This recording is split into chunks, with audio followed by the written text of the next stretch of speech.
ai dit, bah moi je voudrais m'arrêter un peu longtemps à la naissance. Et ils m'ont dit, bah oui, il n'y a pas de problème, tu peux prendre 4 ou 5 semaines. Et là, je leur ai dit, bah non, en fait, je parle plutôt de 4 ou 5 mois.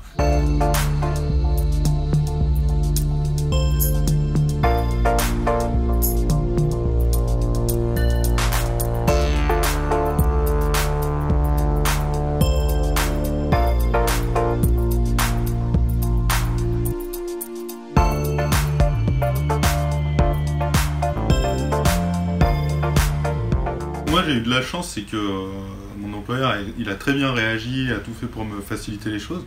Mais c'est sûr que le jour où j'ai décidé de l'aborder, j'avais une appréhension. Et ils ont été surpris, et en même temps tout de suite après la surprise, ils ont commencé à évoquer des solutions. Comment on équilibrait justement du congé sans solde, un peu de temps partiel, pour que ça fonctionne pour tout le monde.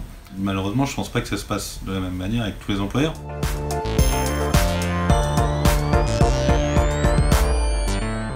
Quand même beaucoup de cas, pour le coup, de femmes qui ont des difficultés après un congé maternité parce que pendant les mois où elles n'étaient pas là, elles ont été remplacées, ou on a changé leur poste, on a changé leur définition. C'est une inégalité de plus aussi entre les hommes et les femmes. C'est ces ruptures de carrière et ces difficultés professionnelles qui sont dues au congé maternité.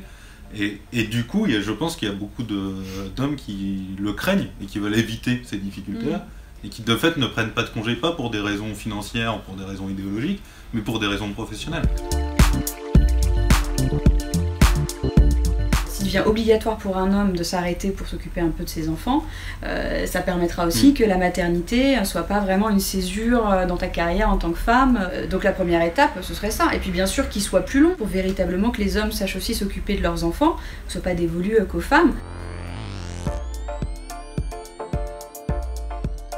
Je suis très fière de lui. Avoir des enfants et travailler, c'est pas si simple que ça pour les femmes, il faut reconnaître quand même.